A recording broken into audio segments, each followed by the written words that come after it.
My husband secretly installed a tracking app on my phone at midnight to access my financial details. He used that stolen information to withdraw $200,000 and went on a luxurious tropical vacation. When he finally came back, he threw a designer bag on the kitchen counter and mocked me right to my face. He told me that thanks to my phone, he really enjoyed spending my $200,000. I simply could not hold back my laughter because the banking data he accessed was actually a very dangerous trap. My name is Audrey. I am 33 years old, and as a lead threat intelligence analyst in Silicon Valley, I know exactly what to do when a parasite tries to breach my firewall. Before I continue this story, let me know where you are watching from in the comments below. Hit like and subscribe if you have ever had to outsmart a toxic partner who severely underestimated your intelligence. It was a quiet Tuesday evening in our Palo Alto smart home. The only illumination came from the glowing monitors on my desk. I was deep into analyzing a complex malware strain for my firm, enjoying the absolute silence. That silence was violently shattered when the heavy custom front door was kicked open. Nathan, my 35-year-old husband, swaggered into the entryway. He called himself a crypto consultant, a fancy title that basically meant he spent his days losing our money on volatile internet coins while posting motivational quotes on social media. He had just returned from a 2-week trip to the Bahamas. He originally told me the trip was a crucial networking event with high-net-worth angel investors to get his failing business off the ground. He looked entirely too relaxed. His skin was deeply tanned, and he wore a crisp white linen shirt, unbuttoned halfway down his chest, reeking of expensive cologne and island rum. He dropped his heavy leather luggage onto the hardwood floor without a care and walked straight into the kitchen. With a loud, deliberate thud, he tossed a brand-new $5,000 Prada handbag onto the pristine marble kitchen island. I did not immediately react. I did not even look up from my dual monitors. I just kept typing, letting the mechanical clack of my keyboard fill the tension in the room. Nathan hated when I ignored him. He leaned against the marble counter, crossing his arms, wearing a cruel, arrogant smirk that I had grown to absolutely despise over the last few years of our marriage. He let out a loud, condescending chuckle to force my attention. "Thanks to your phone, Audrey, I really enjoyed spending your $200,000. I finally paused my typing. I slowly turned my chair to face him. He looked so incredibly proud of himself, puffing his chest out like a playground bully who had just stolen lunch money. He took a few steps closer to my workstation, his smug smile widening into a toothy grin. "You really thought you were so brilliant hiding that massive secret account from your own husband. You walk around here acting superior because you work at some massive tech corporation. You are supposed to be some untouchable cybersecurity expert, but you just leave your phone sitting right on the nightstand every single night. It was pathetic, honestly. It was too easy. I just waited until you were fast asleep, unlocked it with the birth date of your stupid dog, and installed a little spyware application I bought on a dark web forum for $50. A few easy clicks, and I had all your private banking applications mirrored right to my personal device." He was waiting for the breakdown. He fully expected me to scream at him. He expected me to cry, to throw my keyboard across the room, to drop to my knees and beg him to give the money back. He wanted to see me broken and defeated. Instead, I calmly reached out and gently closed my laptop. I stood up, smoothing the wrinkles from my silk trousers, walked over to the built-in wine fridge, and poured myself a generous glass of expensive Cabernet. I took a slow, deliberate sip, letting the rich flavor coat my tongue while maintaining direct, unflinching eye contact with him. "You went into my phone while I was sleeping." I stated the fact plainly, keeping my voice completely level and devoid of any emotion. "That is exactly right," Nathan sneered, taking another step into my personal space to try and intimidate me. "And I wired every single cent of that $200,000 to an untraceable offshore account in the Bahamas. I deserve that money.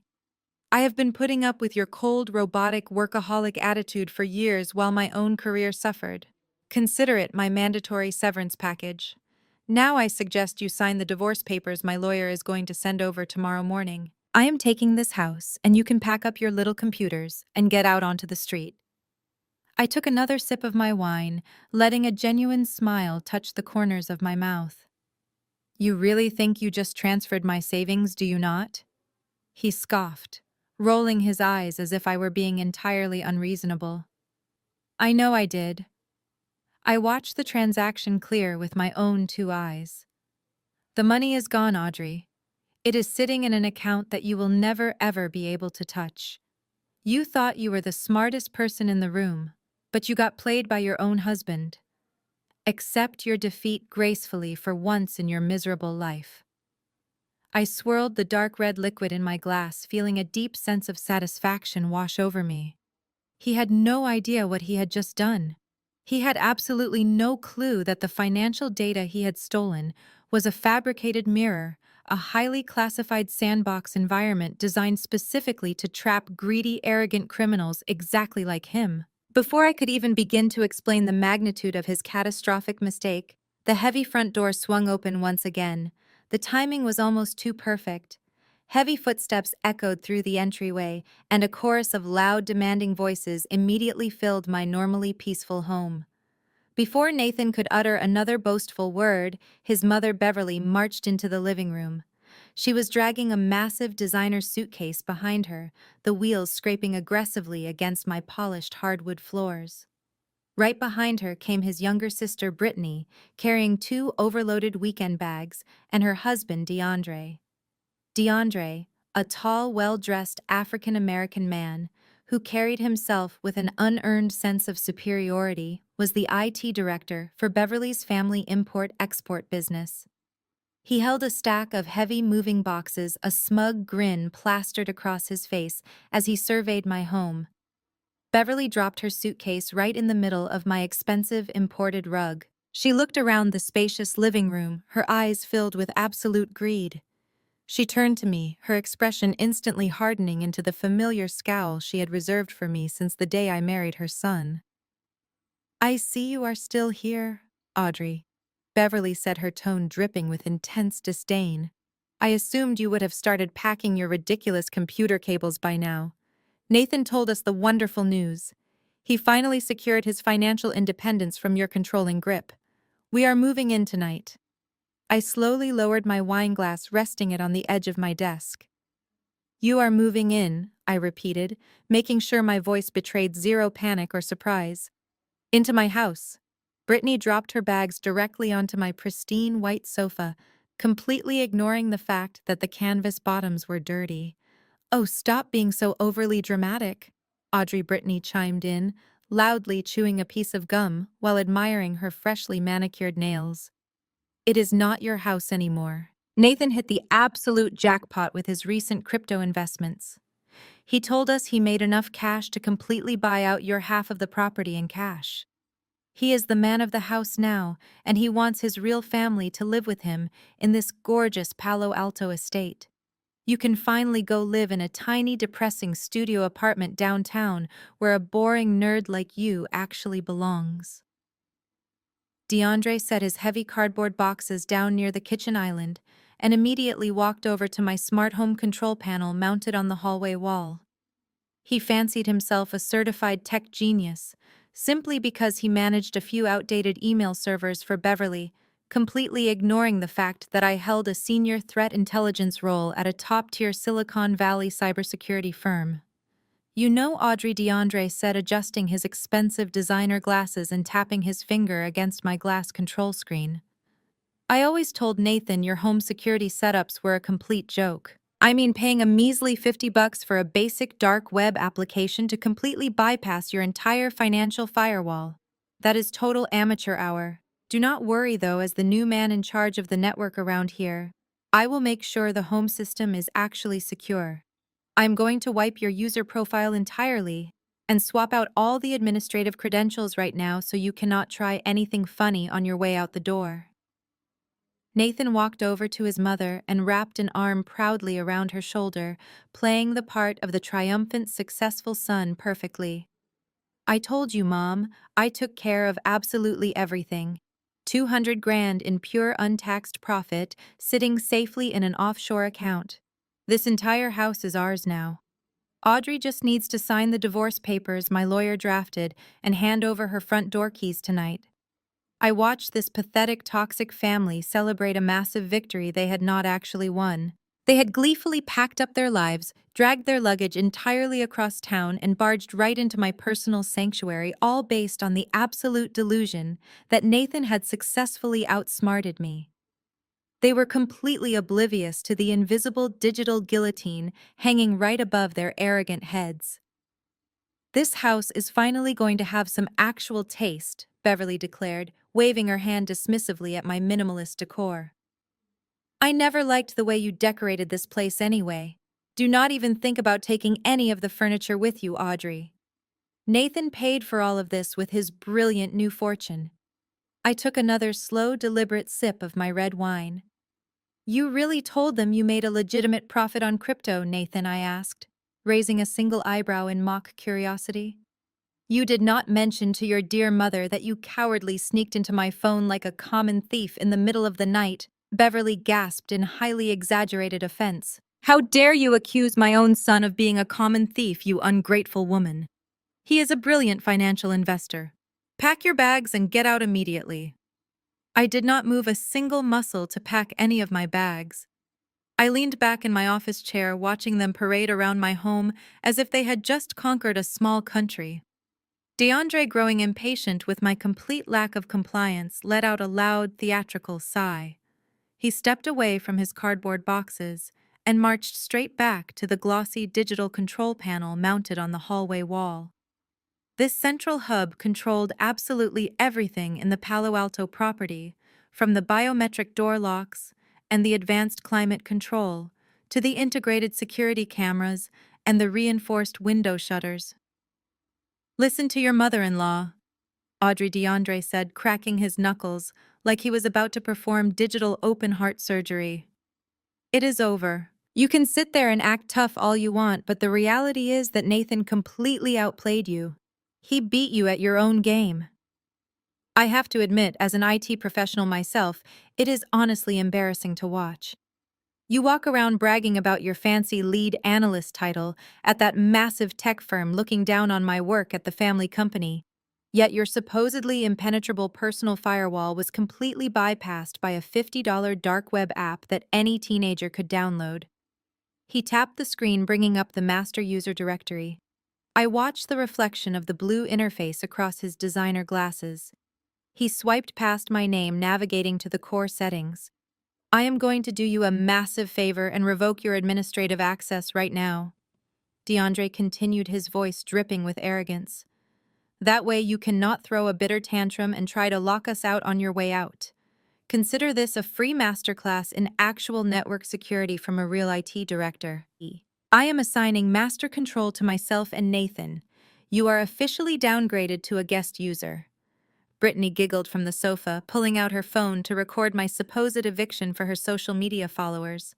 Nathan stood next to his mother, practically vibrating with smug satisfaction. I slowly placed my wine glass down on the desk. DeAndre, I said, my voice cutting through the smug atmosphere of the room like a cold steel blade. As the IT director of an import-export business, I am sure you are used to resetting email passwords and plugging in printers. But before you press that final execute button on my personal network, let me ask you a very simple question. Do you know the cardinal rule of attempting to violently hijack the encrypted home network of a lead threat intelligence analyst? DeAndre froze for a fraction of a second, his finger hovering above the glass screen. He glanced back at me, a brief flash of uncertainty crossing his face. But his massive ego, fueled by the cheering of his wife and mother-in-law, quickly pushed the doubt away. He let out a loud, mocking laugh. Spare me the technical jargon, Audrey. You are not in a movie. You are just a bitter soon-to-be ex-wife who just lost $200,000 because she forgot to lock her phone. Say goodbye to your house. He forcefully pressed his finger on the execute command. For exactly 1 second, the house was completely silent. Then the soft blue glow of the smart home panel instantly vanished. It was replaced by a violently flashing crimson-red interface. A pulsating bass tone echoed through hidden ceiling speakers, followed by a harsh, digitized siren that made Beverly cover her ears in shock. "What did you just do?" Nathan yelled, stepping away from his mother as the ambient lighting in the living room abruptly switched from warm yellow to emergency red. "I did nothing," I replied calmly. "DeAndre just did." Suddenly, the heavy mechanical grinding of industrial motors echoed from every corner of the house. Thick steel security shutters designed to withstand Category 5 hurricanes began dropping over every floor-to-ceiling window in the living room. The thick steel plates slammed into the floor tracks with a deafening boom. Another heavy steel shutter slammed down over the glass front door, sealing the entrance shut. The biometric deadbolts on every exterior door engaged simultaneously with a loud, aggressive click. DeAndre stared at the flashing red control panel in absolute horror as the screen displayed a single massive notification. "Core system compromised. Level 4 lockdown initiated. All exits sealed." "You locked us inside," Brittany screamed, dropping her phone onto the sofa. "Open the doors right now." I smiled warmly at her. "I cannot do that, Brittany. DeAndre just revoked my administrative access, remember? We are all stuck in here together until the system verifies the threat. And trust me, the threat is just getting started." The heavy steel shutters sealing us inside the living room felt like a physical weight pressing down on my in-laws. DeAndre frantically tapped the frozen glass screen of the control panel, his earlier arrogance completely evaporating. The red warning light bathed his face in an unforgiving glow as he mashed the reset button over and over again. Nothing happened. The system was completely dead to him. Nathan rushed to DeAndre, shoving him aside to bang his own fist against the expensive glass interface. He demanded to know how to override the system, but DeAndre could only stammer useless technical terms that meant absolutely nothing in this situation.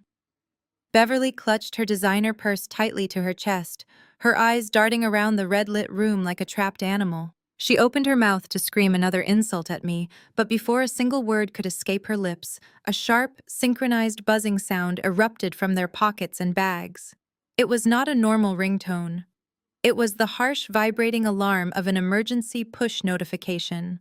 4 phones vibrating aggressively at the exact same time inside a sealed concrete and steel room sounded like a swarm of angry hornets. Beverly reached into her purse and pulled out her phone. The screen illuminated her panicked expression. Her jaw dropped and the color instantly drained from her perfectly powdered face. Brittany pulled her phone from her back pocket, her long fingernails tapping the screen. A loud gasp escaped Brittany. DeAndre pulled his phone from his jacket, his eyes widening in pure disbelief. Finally, Nathan slowly pulled his phone out, the smugness completely wiped from his features. "What is this?" Beverly whispered, her voice trembling as she stared at the glowing screen. "This cannot be right. My bank just sent me an urgent fraud alert. They completely locked down my platinum checking account and froze all my business credit lines. It says my accounts have been suspended due to suspected criminal activity. They are telling me to contact a federal investigator immediately." "Mine too," Brittany shrieked, waving her phone in the air. "My credit cards are entirely declined. I just tried to log into my online banking app to check my balance, and it says my profile has been permanently disabled." "DeAndre, what is going on? Do something about this right now." DeAndre looked sick to his stomach. He kept swiping down on his screen, desperately trying to refresh the banking application, but the same bold red text remained. All his personal accounts, his savings, and his investment portfolios were completely frozen. He looked at Nathan, his eyes wide with rising terror. The so-called IT expert was entirely powerless. Nathan stared at his own phone, his hands shaking so violently he almost dropped the device. His primary checking account, his joint savings account, and every single digital wallet he had registered under his legal name were locked behind a massive security wall. The money he had carefully hoarded for his fake crypto business was completely inaccessible. He snapped his head toward me. The fear in his eyes quickly morphed into uncontrolled rage. He lunged across the living room, stopping just a few feet away from my desk. His face was red, the veins in his neck bulging as he screamed at the top of his lungs. "What did you do to us, Audrey? You hacked our phones. You hacked my mother and my sister. You are a completely psycho, vindictive woman. Undo this right now before I call the police and have you arrested for cyber terrorism." I did not flinch. I did not raise my voice. I took another slow sip of my wine and placed the glass gently onto a cork coaster. I looked at Nathan, letting the absolute silence of the lockdown house amplify my next words. "I did absolutely nothing, Nathan," I replied, my voice steady and cold. "I have been sitting in this exact chair since you walked through that door. My laptop has been closed. My hands have been on my wine glass. I did not hack your mother. I did not hack your sister. I did not hack your brother-in-law. I did not press a single key to freeze your little bank accounts." "Then why is all our money gone?" Nathan roared, slamming his fist onto my desk. "Explain this right now." "Because you triggered a catastrophic security protocol when you stole that money," I explained calmly. "That banking application you downloaded on the dark web did exactly what you wanted it to do. It bypassed a firewall and executed a massive wire transfer. But what you fail to realize is that the network you broke into was actively monitored by highly sophisticated algorithms. The moment you authorized that international wire transfer to the Bahamas, an automated alarm was instantly triggered across the global financial grid. I did not freeze your accounts, Nathan. The Federal Reserve did. You have brought this entire federal nightmare upon your own family." The silence that followed my statement was incredibly thick. For a moment, nobody breathed. The flashing red emergency lights cast long, distorted shadows across the living room walls, making Nathan look entirely hollowed out. He stared at me as if I were speaking an alien language. Then Beverly shattered the quiet with a sharp, hysterical laugh. She pointed a perfectly manicured, trembling finger directly at my face, trying desperately to regain control of the narrative. "You are lying!" Beverly shrieked, her voice echoing harshly in the sealed concrete room. "You are just a bitter, jealous woman trying to scare my son because he finally found the courage to leave you. You are a barren, useless wife who could not even give me a single grandchild. You spent your entire marriage glued to those stupid computer screens, completely neglecting your duties as a woman and a partner. And now that Nathan has finally secured his own massive fortune and is moving on to a better life without you, you are making up these ridiculous federal fairy tales just to ruin his moment of triumph. You are pathetic, Audrey. You always have been." I let her finish. I did not interrupt her tirade. Over the years, Beverly had used every opportunity to remind me of my supposed failures as a wife, weaponizing my choice to focus on my career over having children. She had always viewed my independence as an insult to her traditional values. But tonight, her venomous words held absolutely no power over me.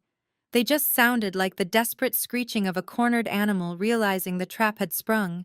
I did not even blink. I did not shed a tear. Instead, I turned my attention away from her and looked directly at DeAndre, the only person in the room who actually possessed a fraction of the technical knowledge required to comprehend what I was about to say.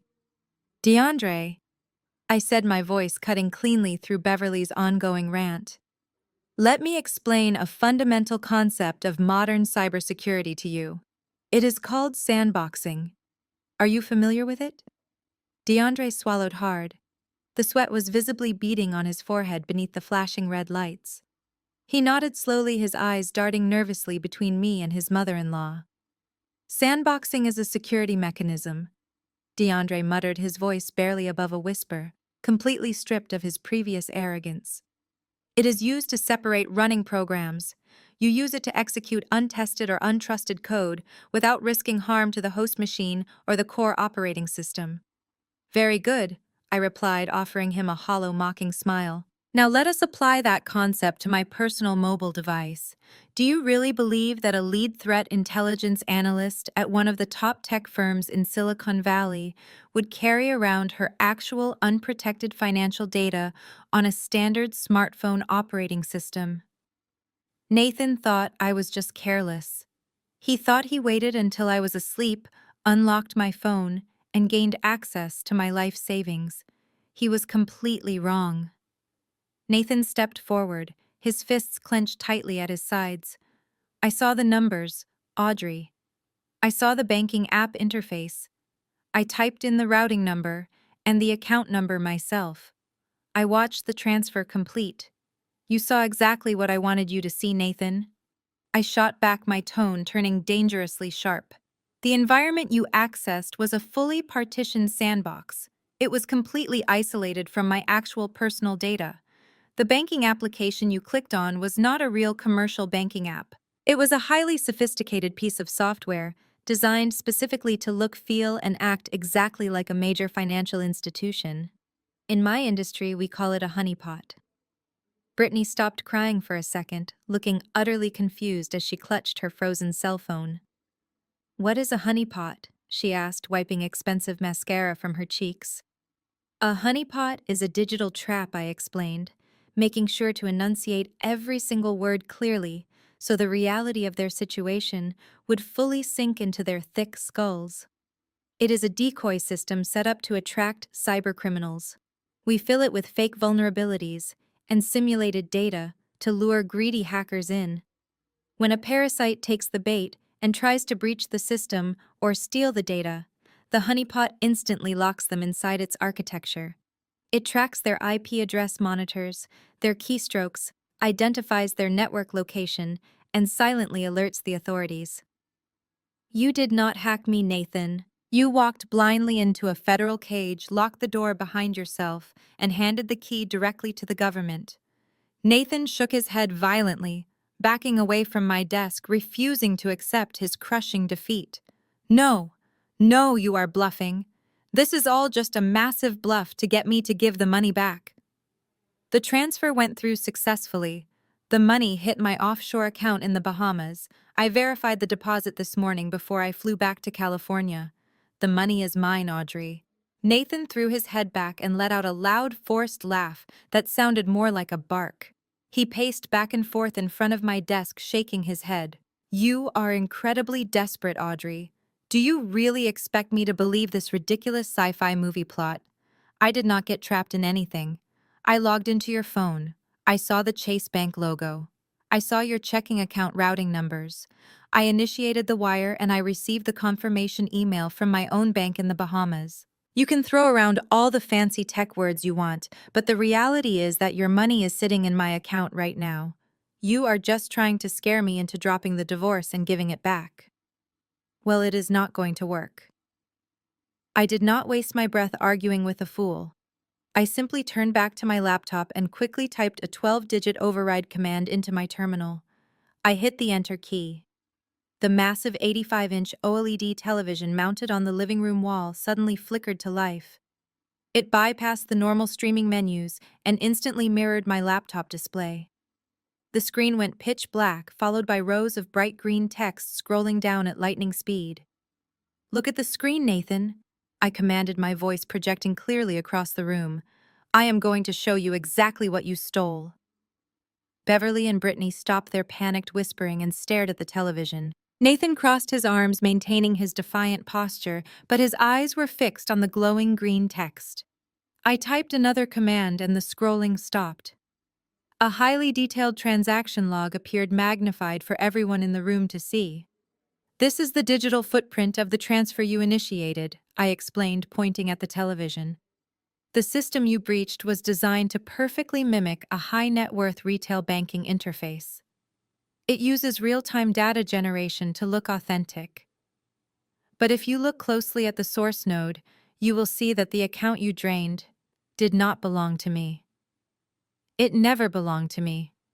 I do not keep $200,000 of liquid cash sitting in a mobile checking account."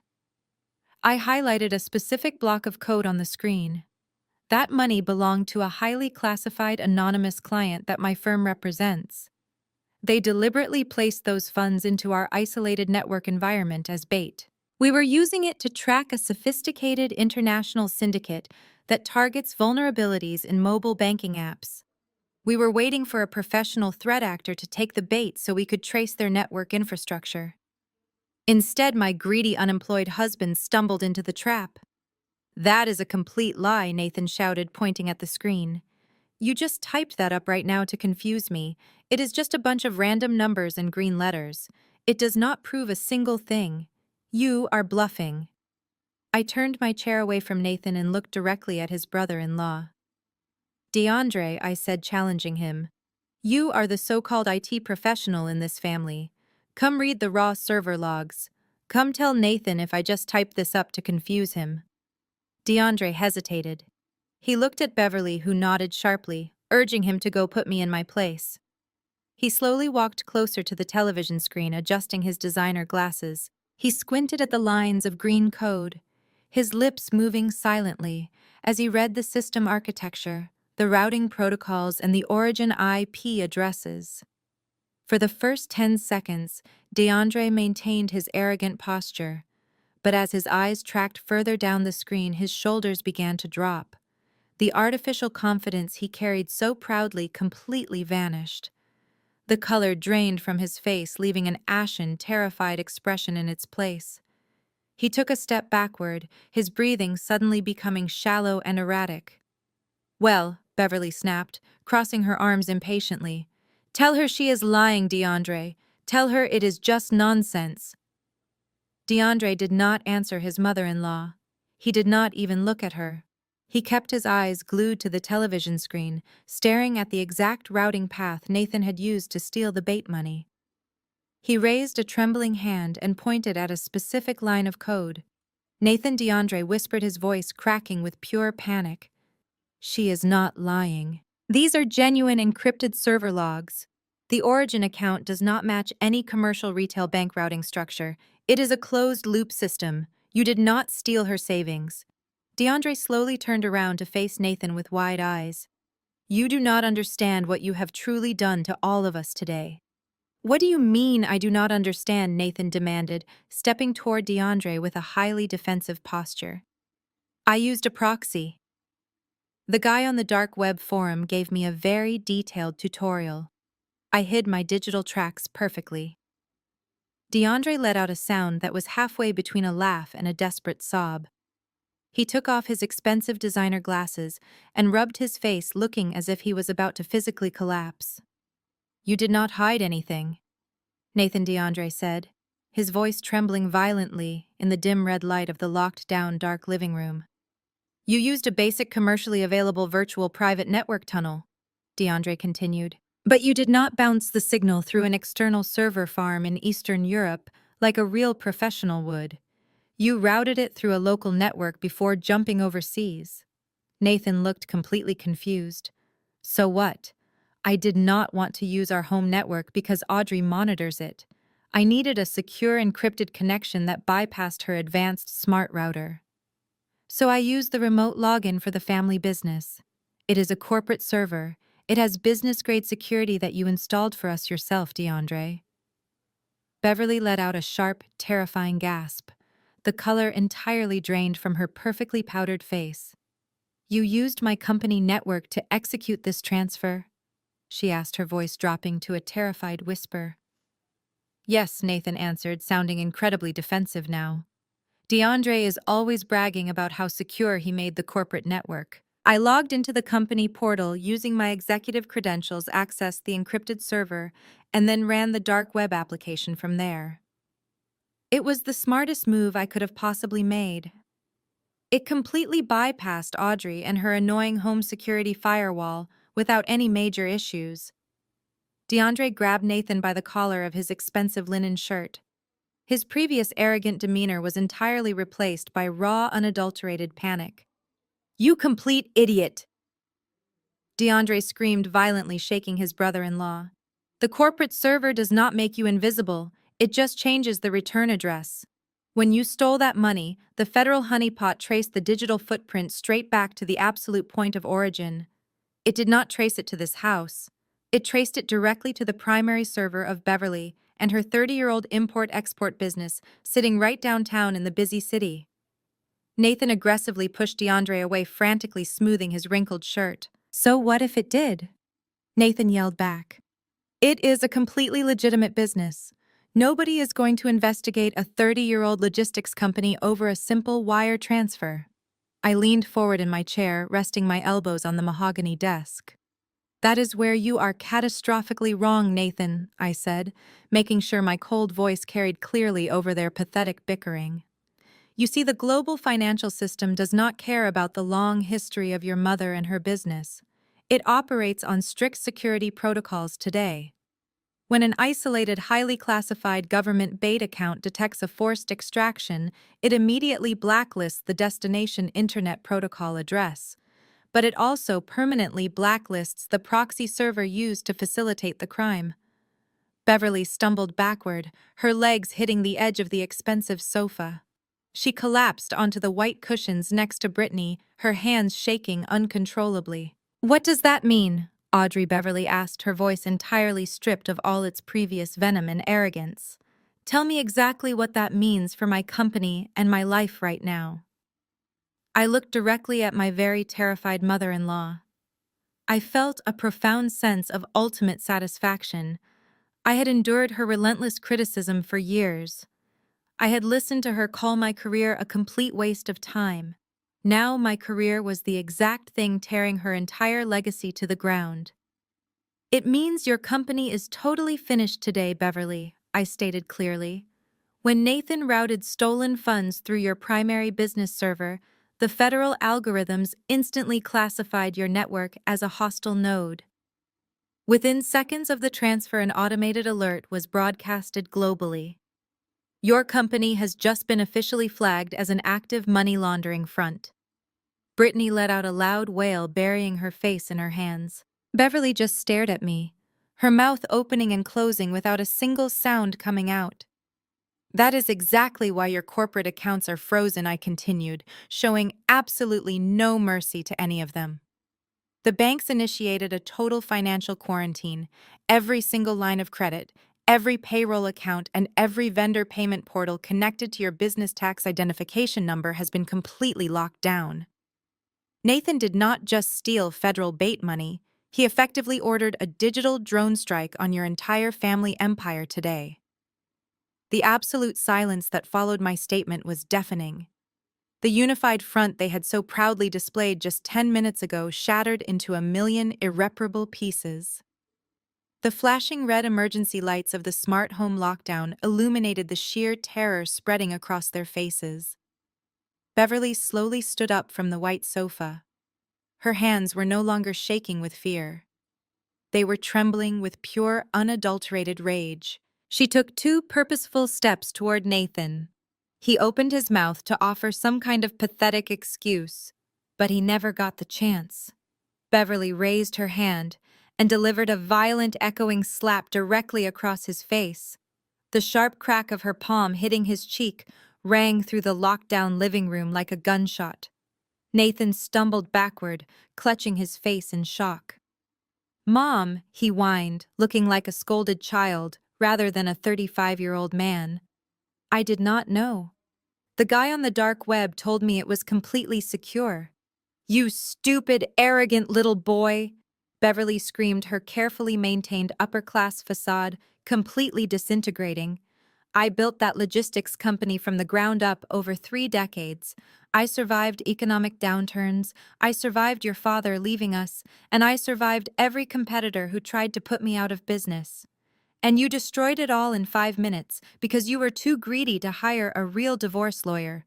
You used my servers. You dragged my legacy into your petty domestic theft. If the federal government seizes my assets, I will personally see to it that you never see a single dime of inheritance." Brittany leaped up from the sofa, her face flushed red with panic and anger. She marched up to Nathan and shoved him hard in the chest. "Are you kidding me right now, Nathan?" she shrieked, her voice cracking under the weight of her impending poverty. My entire life is funded by those corporate accounts. My platinum credit cards, my luxury SUV lease my mortgage on the beach house. All of it flows through Mom and her business. If the feds lock down the company, I am completely bankrupt. My husband works for that company. How am I supposed to pay for anything? I just bought a $30,000 watch with the cash you gave me yesterday. Nathan looked frantically between his mother and his sister. We can fix this, he pleaded, his voice dripping with desperation. I will just wire the money back. I will log back in and reverse the transaction. Audrey can help me bypass the block. Do not you dare include me in your massive disaster, DeAndre yelled, stepping far away from Nathan, as if he were suddenly highly contagious. I am the IT director of that company, and I am officially stating right now that I had absolutely zero knowledge of this security breach. I did not authorize your access to the encrypted servers. I did not give you the virtual private network protocols to mask your dirty little wire transfer. You went behind my back and compromised my entire network architecture. DeAndre pointed a shaking finger at Nathan, his eyes wide with intense self-preservation. When the federal investigators show up at the corporate office tomorrow morning to seize the hardware, I am handing them your login logs directly. I am not going to federal prison because you wanted to steal from your wife. You acted completely alone. I am wiping my hands of you entirely. Nathan looked absolutely betrayed. You cannot do that, DeAndre. We are family. You are supposed to have my back. You literally just stood there 10 minutes ago laughing at Audrey with me. You said her home security was a joke. I said her home security was a joke, DeAndre quickly corrected, sweating profusely as he backed away. I never told you to commit federal wire fraud using my company's servers. Do not try to drag me down into your sinking ship, Nathan. I have a lucrative career to protect. I sat quietly behind my mahogany desk, taking a slow sip of my Cabernet. The entertainment value of the evening had vastly exceeded my expectations. Just moments ago, they had marched into my home like a conquering army united in their hatred for me and their shared greed. They had mocked my career, insulted my marriage, and tried to throw me out onto the street. Now faced with the crushing weight of real-world consequences, they were viciously tearing each other apart to save their own skin. Nathan spun around to face me, his cheeks still bright red from the vicious slap. He slammed his hands down on my desk, leaning over my monitors. Stop sitting there acting like some evil mastermind, Audrey. Fix this. Call your firm. Tell them it was all a big misunderstanding. Tell them it was a penetration test that went wrong. You are going to get my mother off that money laundering watch list right now. I took another slow sip of my wine. The federal government does not operate a customer service hotline for money laundering syndicates. You committed a serious federal crime, and now you have to face the real consequences. Nathan stared at me, his chest heaving as the harsh reality of my absolute refusal began to set in. He took a deep breath, forcing himself to regain composure. He reached into his pocket and pulled out his phone. His cellular network was still perfectly operational. I will let my legal counsel handle you, he threatened, trying to sound authoritative. You think you are so incredibly smart with your little computer tricks, but you just committed textbook entrapment. That is highly illegal, Audrey. He quickly dialed a number and hit speakerphone. A deep, highly aggressive voice answered. It was his expensive divorce attorney, Bradley. Bradley, it is, Nathan. Listen to me very carefully. I need you to file an emergency legal injunction against Audrey right now. What happened, Nathan? Did she sign the divorce papers? No, Nathan barked, pacing the room again. She left her phone unsecured with a fake banking application to deliberately trick me into transferring my own money. Now she is holding the funds hostage, locking us inside the house and claiming it is some kind of federal trap. I want her arrested for entrapment immediately. I want full possession of this entire estate, her retirement accounts, and massive punitive damages for severe emotional distress. Bradley let out a low whistle over the speakerphone. Entrapment, you say? Audrey. If you are listening to this conversation right now, you have made a massive legal error. Setting up a deceptive financial snare for your spouse is a severe violation of marital trust. My client is a victim of a targeted cyber attack orchestrated entirely by you. If you do not unlock his assets and return the funds immediately, we will drag you through civil court until you are entirely bankrupt. We will take every single thing you own. Beverly and Brittany smiled smugly from the sofa. Nathan looked extremely triumphant again. He crossed his arms and stared down at me. You heard the man, Audrey. Undo the firewall and give me my money, or I am taking everything you have ever worked for. I calmly reached down to the bottom drawer of my mahogany desk. I pulled out a thick, legally binding document bound in a heavy blue folder. I tossed it onto the glass surface of the desk. It landed with a heavy thud that echoed loudly in the quiet red-lit room. Bradley, I said, leaning toward the phone. Since you are so incredibly eager to discuss legal technicalities tonight, I highly suggest you open your client file and review the prenuptial agreement Nathan and I signed 4 years ago. Specifically, I want you to look at Section 4, Paragraph 7. I insisted on adding it because of my profession. The line was quiet for a moment. I could hear papers rapidly shuffling in the background. Bradley cleared his throat nervously. I have the document right here, Audrey. What exactly is your point? My point is that you clearly did not read it when you took Nathan as a client, I replied smoothly. Allow me to refresh your memory.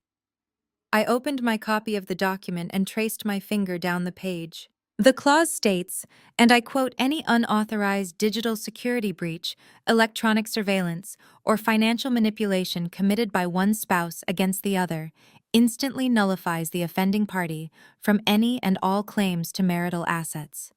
This includes real estate shared investments and any right to spousal support. The living room fell completely dead silent again. Nathan froze in his tracks.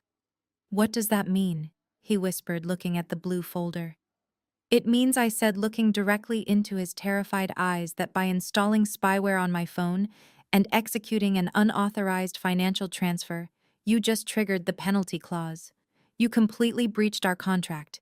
The house is entirely mine. My retirement accounts are entirely mine. You do not get a single dime of spousal support. You legally forfeited every single asset you thought you were going to take from me today. Bradley was completely silent on the speakerphone. After a very long pause, he finally spoke, his aggressive tone entirely gone. Nathan, did you actually install spyware on her personal device? Nathan swallowed hard, his face turning pale. I just wanted my fair share, Bradley. She left it open. You absolute fool, Bradley muttered over the phone. You just voided your own prenuptial agreement. You have zero legal claim to that house now. Audrey is legally entitled to keep absolutely everything. Nathan let out a pathetic gasp and dropped his phone. It clattered loudly onto the hardwood floor. He collapsed onto the sofa next to his mother, his hands gripping his hair in complete despair. He had arrogantly tried to use the legal system to crush my independence, but instead he had just willingly placed his own head directly into the unforgiving prenuptial guillotine. His phone remained on the hardwood floor, the screen cracked from the impact, but the speakerphone was still actively connected to his lawyer. The entire room was so quiet that I could hear the faint rhythmic breathing of DeAndre panicking in the corner. Then, the tinny, distorted voice of Bradley broke the silence from the floor. Nathan, Bradley said, his tone shifting from professional legal counsel to genuine alarm. Are you still there? Pick up the phone right now. We have a much bigger problem than your prenuptial agreement. Nathan did not move. He was completely paralyzed by the realization that he had just forfeited his entire life. I stood up from my chair, walked around my mahogany desk, and calmly picked up the cracked device. I held it out toward Nathan, but he refused to take it, so I kept the phone in my hand and directed my voice toward the microphone. He is listening, Bradley, I said smoothly. Please tell my husband what could possibly be worse than losing his house, his retirement, and his freedom all in the span of 20 minutes.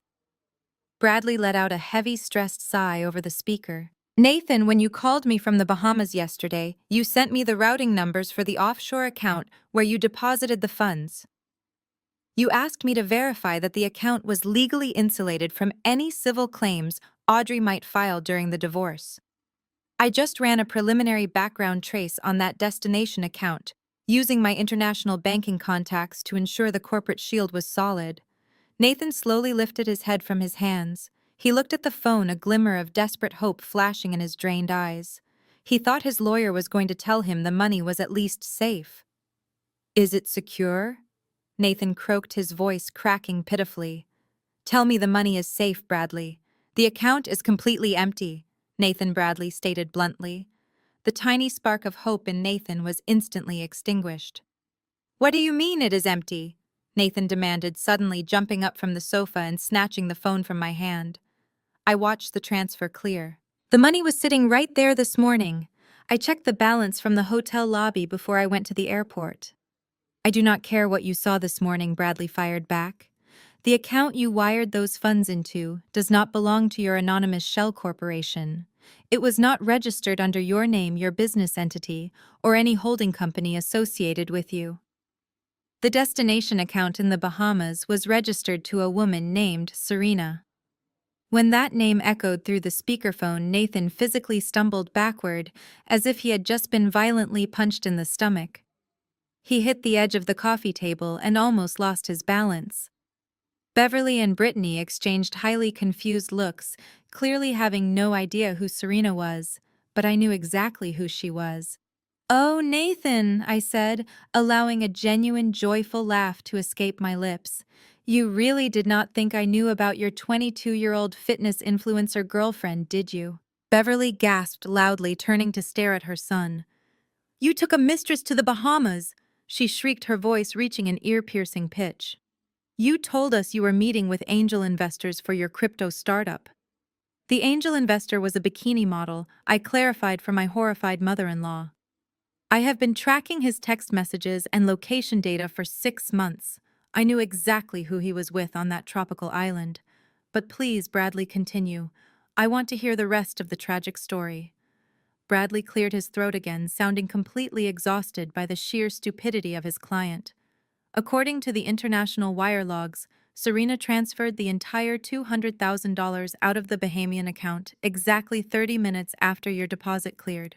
She moved the funds through 3 different decentralized cryptocurrency exchanges. The money is completely untraceable now. After she drained the funds, she officially closed the account. I just tried calling the phone number you provided for her. It is permanently disconnected. Nathan dropped to his knees right in the middle of my living room. He stared blankly at the red emergency lights reflecting off the hardwood floor. He had given his mistress the banking credentials to hold his stolen money, believing she was going to start a new wealthy life with him in California. Instead, she had completely played him. She took the federal bait money and vanished into thin air, leaving him holding the empty bag. Nathan now possessed $0, a voided prenuptial agreement, an impending divorce, and a massive federal cybercrime footprint pointing directly at his own head. He was completely ruined now. The silence in the room stretched out heavy and suffocating. Nathan remained on his knees, staring blankly at the hardwood floorboards. The arrogant, chest-puffing man who had strutted through my front door just 30 minutes ago was completely gone. In his place was a pathetic, broken shell of a man. His shoulders began to shake violently. A low, guttural sob erupted from his chest. He slowly looked up at me, and his face was entirely covered in tears. The expensive designer cologne he wore now mixed horribly with the sour smell of his pure fear sweat. "Audrey, please," Nathan begged, his voice cracking into a high-pitched, desperate whine. "You have to help me. You are a lead intelligence analyst. You know exactly how to track these things. You have all the specialized software right there on your laptop. You can trace those decentralized cryptocurrency exchanges. You can hack into Serena and her personal devices. Just find her digital footprint and steal the money back for me. Please, Audrey. Do it for my mother. Do it for the family business. If we do not return that $200,000 right now, we are all going to federal prison." I did not immediately answer his pathetic pleas. I slowly walked away from him and headed over to the built-in wine fridge in the corner of the room. I opened the glass door, letting the cool air wash over my hands, and retrieved the expensive bottle of Cabernet. I brought it back to my mahogany desk and poured myself another generous glass. The dark red liquid splashed against the crystal, echoing loudly in the locked-down house. I took a slow, highly deliberate sip, letting the rich flavor settle on my tongue, and then I finally looked down at my husband, kneeling at my feet. You want me to commit an international cybercrime to recover funds that you stole from my honeypot and hand it over to your 22-year-old mistress, I asked, articulating every single word with absolute cutting precision. You want me to risk my federal security clearance, my lucrative career, and my own freedom to hack into unregulated crypto exchanges. And you want me to do all of this to save a toxic family that barged into my home tonight to throw me out onto the street. You must be completely out of your mind, Nathan. Beverly suddenly stepped forward, her face twisted in a mixture of extreme disgust and desperate panic. Audrey, you have to do something, Beverly demanded, though her voice entirely lacked its usual commanding authority. My import-export company has been in this community for 3 decades. I have hundreds of employees relying on me. You cannot just sit there drinking wine while my entire life is destroyed because of this stupid boy and his tramp. You are a part of this family. You have a moral obligation to fix this mess right now. I turned my cold gaze toward Beverly. I am not a part of this family, Beverly. You made that abundantly clear the moment you walked in here tonight. You called me a barren, useless wife. You gleefully announced you were moving into my house. You stood there and cheered while DeAndre tried to lock me out of my own digital network. You have no right to demand absolutely anything from me. Your son made his bed with a scam artist in the Bahamas, and now your company gets to sleep in it. Nathan literally crawled across the hardwood floor, reaching out his shaking hands to grab the hem of my silk trousers. I quickly stepped back in pure disgust, refusing to let him touch me. I am begging you, Audrey. Nathan cried, tears streaming down his face, snot running from his nose. I was stupid. I was completely manipulated by Serena. She played me. I never wanted to leave you. I just wanted to feel successful for once. Please just log into your terminal and run a trace program. Just find her. I will do whatever you want. I will sign the house over to you entirely. I already own the house entirely, Nathan. I reminded him without a single ounce of pity in my voice. The prenuptial agreement took care of that. You have absolutely nothing left to bargain with. You have no money, no leverage, and no dignity. You thought you could outsmart a cybersecurity expert by buying a cheap application on a dark web forum. You thought you could betray me and walk away rich. I am not going to type a single line of code to save you. I am just going to sit here, drink my wine, and watch the consequences of your arrogance completely destroy you. This is over. The crushing reality of DeAndre being a complete fraud settled over the room like a heavy, suffocating blanket. Brittany refused to even look at her husband, sliding to the far edge of the sofa to put physical distance between them. Beverly was clutching her chest, her breathing shallow as she processed the fact that her corporate infrastructure was built on cheap lies. But Nathan, still kneeling on my hardwood floor, could not afford to dwell on his brother-in-law. Nathan was entirely out of time, and he knew it. He desperately wiped the snot from his face, forcing himself to stand back up. His legs wobbled slightly, but his sheer, unadulterated terror somehow kept him firmly upright. Audrey, listen to me, Nathan pleaded, holding his hands up in a placating gesture. Forget about DeAndre. Forget about Serena. I need you to focus on the immediate problem right now. You said this honeypot was set up for a client. You said it was an anonymous client that your firm represents. Nathan began pacing back and forth in front of my desk, his mind racing to find a loophole in his impending doom. Whoever this client is, they have to be reasonable. $200,000 is a lot of money to me, but to a massive corporate entity, it is just a rounding error. Give me their contact information. Let me call their legal department directly. I will explain that it was a massive misunderstanding. I will sign a promissory note. I will work for the rest of my life to pay them back every single cent with interest. Just tell me who the client is, Audrey. I can fix this if I can just talk to them. I slowly shook my head, marveling at his endless capacity for delusion. You still do not understand the magnitude of the trap you walked into, do you? I leaned back in my chair, folding my hands neatly in my lap. You think my firm represents some generic tech startup or a wealthy venture capitalist? You think you can just call up a customer service representative, cry on the phone, and set up a convenient little payment plan to avoid going to federal prison? You really think a highly classified threat intelligence operation was authorized to protect a standard corporate checking account? Nathan stopped pacing. His face turned a sickly shade of gray. Who is it? He demanded, his voice barely a whisper. Tell me exactly who owns the money I took.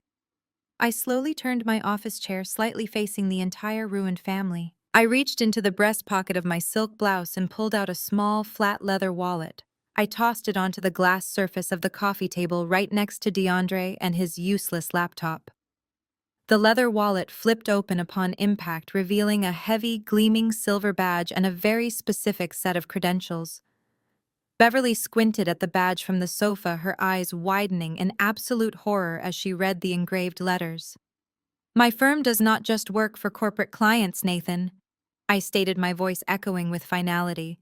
We hold highly classified government contracts. We are actively contracted by the United States Department of Justice. The $200,000 you enthusiastically stole from my phone was not a corporate asset. It was federal bait money specifically allocated by the DOJ to track down the exact crypto scam ring that your little girlfriend Serena works for. The government has been trying to locate her syndicate for over 3 years. And thanks to your immense greed and breathtaking stupidity, you just handed the federal authorities a direct, brightly lit pathway right to their front door. Nathan stared at the silver badge on the coffee table as if it were a live grenade. The Department of Justice, he repeated, his brain completely short-circuiting. You actually work directly for the United States Department of Justice. I am a lead analyst for a joint federal cyber task force, I confirmed, picking up my wineglass for another victorious sip. When you initiated that wire transfer using a corporate server, you did not just commit a simple everyday financial crime. You actively intercepted and stole federal funds. You compromised an ongoing federal investigation. You colluded with a known international cyber criminal. And you used your mother and her corporate logistics network to facilitate the entire operation. There is no customer service hotline to call Nathan.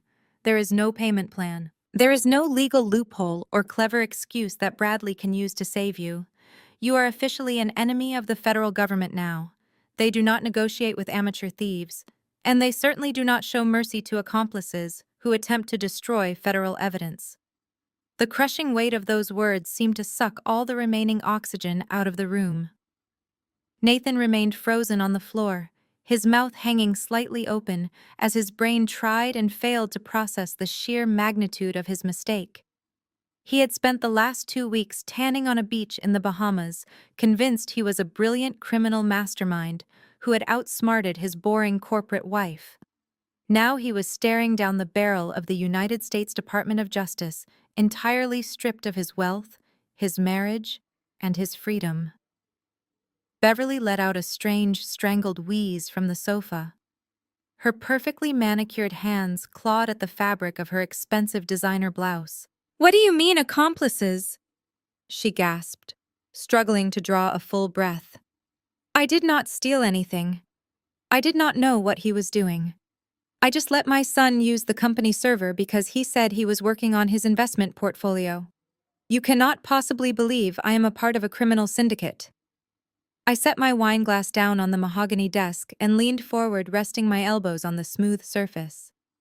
Ignorance is not a valid legal defense when it comes to international money laundering. Beverly, I explained, keeping my tone strictly professional and devoid of any sympathy. Let me break down exactly how the federal authorities are currently viewing this situation. When Nathan used a dark web application to bypass a secure network and transfer funds across international borders, he committed textbook federal wire fraud. Because the money belonged to a government agency, it automatically escalates to the theft of federal property. Nathan visibly flinched at the word theft, but I did not stop. And because he deliberately routed that stolen federal money through your primary corporate servers to mask his location, your 30-year-old logistics company is now officially classified as the facilitating vehicle for a transnational cybercrime. The government does not care if you personally push the button, Beverly. They care that your infrastructure made the crime possible. Your company will be seized, your assets will be frozen, and you will be facing charges of corporate negligence and aiding a federal fugitive. Brittany jumped up from the sofa, her face red and streaked with ruined makeup. Well, I have absolutely nothing to do with Mom and her business, she yelled, pointing an accusing finger at her brother. I did not run the company. I did not steal the money. I am completely innocent in all of this. I shifted my gaze to Brittany and let out a soft, mocking laugh. Are you truly innocent, Brittany? Because I recall you marching into my living room less than an hour ago, proudly flaunting a brand new $30,000 luxury watch on your wrist. A watch that Nathan explicitly told us he bought for you using the cash from his brilliant crypto investments. Brittany instantly grabbed her left wrist, covering the gleaming gold watch with her right hand, as if trying to make it disappear. Do you know what the legal term is for purchasing luxury goods using stolen federal bait money? I asked her, tilting my head slightly. It is called receiving stolen government property. You are wearing $30,000 of federal evidence right on your wrist. When the authorities arrive, they are not just going to take the watch. They are going to confiscate your bank accounts, your vehicle, and your home because every single thing you own is financially tied to the criminal enterprise that Nathan and Beverly just accidentally established. DeAndre, still standing near the coffee table, suddenly snapped his laptop shut with a loud crack. He shoved the device back into his leather messenger bag, his hands shaking so violently he could barely manage the zipper. I am leaving, DeAndre announced, his voice frantic and high-pitched. I was never here tonight. I did not try to access the corporate mainframe. I am going back to my house right now. You cannot go anywhere, DeAndre. I reminded him smoothly. The house is entirely locked down until the system verifies the threat is neutralized. But even if you could walk out that front door, it would not save you. You just sat there and actively attempted to bypass a federal honeypot lock. You explicitly stated your intention to remote into the corporate servers and manually scrub the routing logs to hide the digital footprint. That is the textbook definition of obstruction of justice and the deliberate destruction of federal evidence. DeAndre dropped his leather bag onto the floor. He backed away until his shoulders hit the wall, sliding down until he was sitting on the hardwood floor entirely defeated. The room fell into absolute silence. They were completely ruined. The absolute silence in the living room was a stark contrast to the obnoxious, triumphant entrance this family had made less than an hour ago. I watched them wallow in their despair for a few moments, savoring the exact moment their arrogant delusions were entirely shattered. But I was not finished educating them.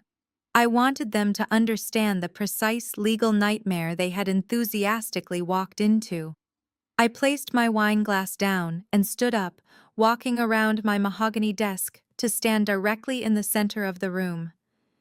It is vital that you comprehend the exact nature of the federal laws you have broken tonight, I said, my voice echoing off the concrete walls and the locked steel security shutters. Let us start with you, Nathan. I continued, looking down at my husband, who was still kneeling on the floor. Under Title 18 of the United States Code Section 1343, wire fraud occurs when a person intentionally uses electronic communications to execute a scheme to defraud another party of money or property. Because you deliberately transferred those funds across international borders into a Bahamian account, you elevated the charge to international wire fraud. That alone carries a maximum penalty of 20 years in federal prison. But you did not just steal from a private citizen. You bypassed a classified federal honeypot.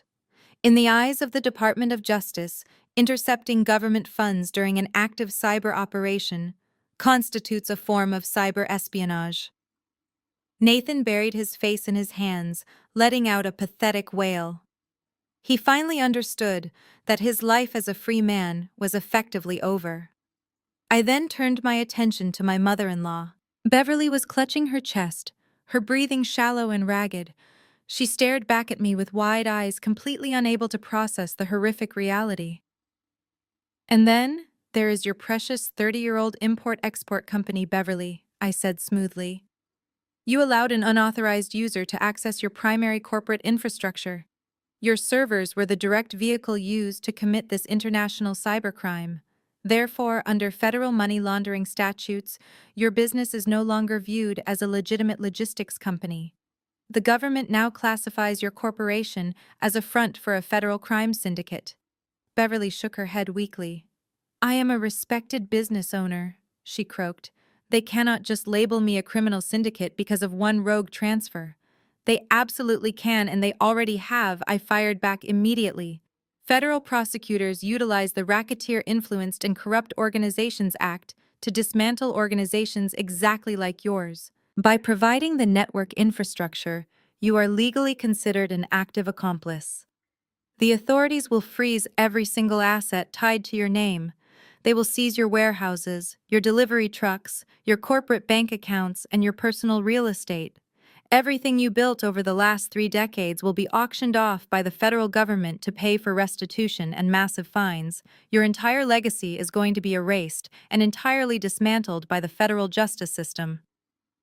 I shifted my gaze to DeAndre, who was still sitting on the floor with his back pressed against the wall.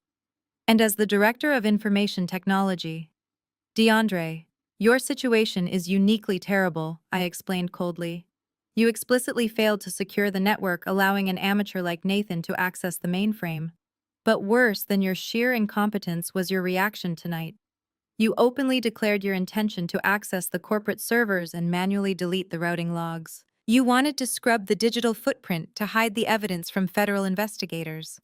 That is the textbook definition of obstruction of justice and the destruction of federal evidence. You just confessed to a felony in front of multiple witnesses." DeAndre squeezed his eyes shut, his chest heaving with panic. I finally looked at Brittany, who was shrinking into the corner of the sofa. "And Brittany," I said, making sure she felt the full weight of her own greed, "you actively received stolen goods. You happily accepted luxury items purchased with stolen federal bait money. You are the final piece of the puzzle. The Department of Justice does not view you as a naive, innocent bystander. They view you as a financial beneficiary of a transnational cyber syndicate. Your entire family unit has successfully managed to incriminate yourselves in a massive federal conspiracy, all because you wanted to kick me out of my own house. You all thought you were so incredibly smart, but you just signed your own federal prison sentences. You paraded into my home expecting a grand victory celebration, entirely blinded by your own toxic arrogance and greed. Now you get to sit here and wait for the authorities. I will enjoy watching them take all of you away." The crushing silence in my locked-down living room did not last very long. The reality of my words had finally penetrated the thick layer of entitlement this family wore like armor. Nathan wept into his hands. Beverly clutched her chest, staring blankly at the wall. DeAndre was curled up on the floor. But Brittany vibrated with a different kind of energy. It was the frantic, selfish energy of a rat cornered on a sinking ship. She looked down at her luxury watch, then at her weeping brother making her ultimate decision. Survival at any cost. Brittany suddenly leaped off the white sofa. She pointed a perfectly manicured finger directly at Nathan. "I am not going down for this!" she screamed, her voice echoing harshly against the steel security shutters. "I am not spending the best years of my life in a federal prison cell because my stupid brother wanted to play criminal mastermind. I want immunity. If the federal agents are coming here right now, I demand full immunity, Audrey. I will tell them absolutely everything." Nathan lifted his heavy head, his eyes red and swollen. "Brittany, what are you doing?" he croaked, barely able to speak. Beverly reached out a shaking hand toward her daughter. "Stop talking right now, Brittany. Do not say another word without a lawyer present. You are going to ruin us." Brittany violently slapped her mother's hand away. "No, Mom. I am not listening to you anymore. You coddled him his entire life. You let him ruin your company, and now you are going to let him ruin my life too. I am not doing it. I have a lifestyle to maintain. I am turning state's evidence to protect myself and my husband. She turned to face me, breathing heavily, clasping her hands together in a desperate begging motion. Listen to me, Audrey. I can be a star witness for the Department of Justice. I knew his entire plan from the very beginning. Nathan did not just magically stumble upon that dark web forum by himself. He is a complete idiot when it comes to technology. He barely knows how to reboot his own laptop. I am the one who helped him find the spyware application. I kept my face perfectly neutral, but internally I was absolutely thrilled. I casually crossed my arms, bringing my left wrist closer to my chest. With a subtle double tap of my index finger, I activated the high-fidelity audio recording application on my smartwatch. The tiny screen flashed green, indicating it was actively capturing every single syllable of her frantic confession. "Go on, Brittany," I encouraged her softly. "The federal authorities always appreciate proactive cooperation. Tell me exactly how you helped him." Brittany took a deep breath, entirely throwing her own flesh and blood to the wolves. "Nathan came to me 3 weeks ago complaining that he was completely broke. He said you were hiding massive amounts of money from him in a secret account. He wanted a massive payout before filing for divorce. I told him about a dark web marketplace I read about online. I sat next to him on his couch and helped him filter through the spyware reviews. We picked out the specific application together because the seller guaranteed it could bypass commercial banking firewalls. He paid the $50 in cryptocurrency, and I helped him download the executable file onto a secure flash drive. Nathan scrambled to his feet, lunging toward his sister. "You lying traitor!" he screamed, his face contorted in absolute rage. "You promised you would never tell anyone. You took $10,000 in cash from me yesterday to keep your mouth shut." Brittany shoved him backward. "I took that money because I helped you set up the proxy, you ungrateful loser. I am the one who told you to use Mom's corporate server. I knew DeAndre was too lazy to actually monitor the network traffic. I knew the corporate firewall was completely vulnerable. I orchestrated the logistics, and you were supposed to take the fall." I looked down at my smartwatch. She had just admitted to conspiracy to commit federal wire fraud and receiving stolen federal funds. I tapped the screen once to stop and save the encrypted audio file, which instantly backed up to my secure cloud server. I uncrossed my arms and smiled warmly. "Thank you for your candor, Brittany. That recorded confession will be incredibly helpful for your federal indictment." Brittany froze, her eyes darting to my wrist. "You recorded me," she whispered, the color completely draining from her face. "You tricked me into confessing." "I did not trick you," I replied coldly. "You simply threw your family away to save yourself entirely, forgetting that you are standing in the home of a security expert." "I did not trick you," I replied coldly. "You simply threw your family away to save yourself entirely, forgetting that you are standing in the home of a security expert." Brittany stared at my wrist, as if a venomous snake was wrapped tightly around it. Her jaw opened and closed several times, but she could not form a single coherent word. The absolute betrayal she had just committed against her own mother and brother was now permanently etched into a digital encrypted file that she could never erase. She slowly backed away from me, her hands shaking violently, until she bumped hard into the edge of the kitchen island. She gripped the marble countertop, her knuckles turning completely white. Nathan, who had been listening to her entire confession while kneeling on the floor, suddenly let out a guttural, animalistic scream. He scrambled to his feet and charged directly at his sister. "You completely sold me out!" he roared, raising his hands as if he was going to wrap them around her throat. "I gave you $10,000 in cash. I trusted you with everything. And you just handed me over to the federal government to save your own pathetic materialistic lifestyle. You are a disgusting traitor." Before Nathan could reach her, DeAndre jumped up from his spot against the wall and violently shoved Nathan backward. "Do not you dare touch my wife!" DeAndre yelled, his own panic manifesting as physical aggression. He pushed Nathan so hard that Nathan stumbled and crashed heavily into the thick glass coffee table. She did what she had to do to survive. You are the one who dragged us into this massive nightmare, Nathan. You used our corporate network.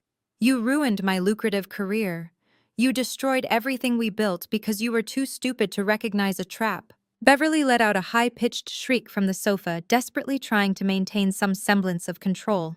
"Stop it," she commanded, her voice cracking under the immense strain. "Stop fighting right now. We need to call Bradley again. We need to figure out a story that protects the logistics company before anyone talks to the authorities. We have to present a united front to survive this intact." But there was absolutely no time left to figure out a story. There was no time left to call a lawyer. Because at that exact moment, a sound completely foreign to our quiet, highly exclusive Palo Alto neighborhood pierced the tense, stagnant air. It started as a faint, high-pitched wail in the distance. Within a matter of seconds, the sound multiplied and amplified. It was not just one local police siren. It was a chaotic, overlapping chorus of heavy, blaring sirens rushing rapidly down our heavily wooded street.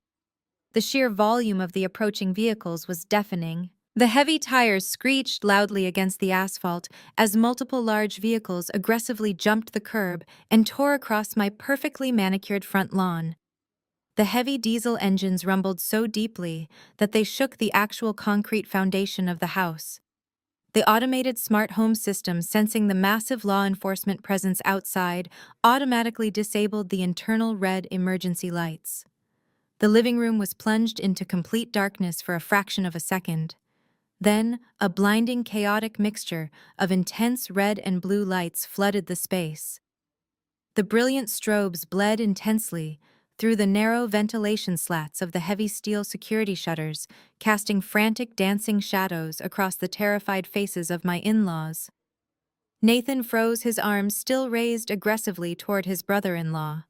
The anger completely vanished from his eyes, replaced instantly by absolute paralyzing dread. He looked like a deer caught in the headlights of an incoming freight train. "They are here," Brittany whimpered, sinking down onto the kitchen floor and covering her ears to block out the overwhelming noise of the sirens. "My life is officially over." Outside, the sound of multiple heavy car doors slamming shut echoed like rapid gunfire. Heavy tactical boots hit the pavement in unison. Loud, authoritative voices began barking strict commands at each other, securing the entire perimeter of the property. DeAndre grabbed his leather messenger bag and frantically looked around the living room for a place to hide it, desperately wanting to conceal his useless laptop and the evidence of his own severe incompetence. But there was nowhere to hide anything. The house was a tightly sealed, impenetrable box. Then a piercing electronic feedback whine cut through the mechanical noise, followed by a booming voice amplified by a heavy-duty megaphone. The voice was so incredibly loud it rattled the expensive crystal wine glasses sitting on my mahogany desk. "This is the Federal Bureau of Investigation," the voice thundered from the driveway, echoing forcefully through the sealed walls of my home. "The property is completely surrounded. We have an active federal warrant for this address. Everyone inside the residence must step away from all electronic devices immediately. Keep your hands visible and put them in the air right now. Any sudden movements will be considered a hostile threat." Beverly let out a choked sob and collapsed sideways onto the white sofa, clutching her chest as if her heart was actually giving out. DeAndre dropped his leather bag onto the floor and immediately raised his hands high above his head, trembling like a leaf in the harsh wind. Nathan remained standing in the center of the room, completely paralyzed by fear. He slowly turned his head to look at me, tears streaming down his face, silently begging for a miracle that was never going to come tonight. "Do not look at me, Nathan," I said, keeping my own voice perfectly calm and steady as the frantic red and blue lights painted the walls of my living room. "Put your hands in the air. The United States Department of Justice has officially arrived to collect their missing funds." I reached across my mahogany desk and typed a single final override command into my laptop. The heavy steel security shutter covering the front door slowly began to grind upward, sliding along its reinforced tracks. The biometric deadbolts disengaged with a series of loud consecutive clicks. Before the steel shutter had even fully retracted into the ceiling, the thick oak front door was violently kicked open from the outside. The wooden door frame splintered entirely, sending sharp pieces of shattered wood flying across the entryway. A highly coordinated tactical team flooded into my home. They moved with terrifying calculated precision. Over a dozen agents dressed in full black tactical gear, heavy Kevlar vests and ballistic helmets swarmed the living room. Bright white flashlight beams attached to the barrels of their assault rifles cut aggressively through the chaotic red and blue strobe lights pouring in from the windows. Brilliant green laser sights swept across the room in erratic patterns, painting tiny, intimidating dots across the chests and foreheads of my terrified in-laws. The sheer physical presence of the armed federal agents was completely overwhelming. Federal Bureau of Investigation, a massive agent, roared, his voice booming over the chaos. "Nobody move a single muscle. Get your hands on your heads and drop to your knees right now."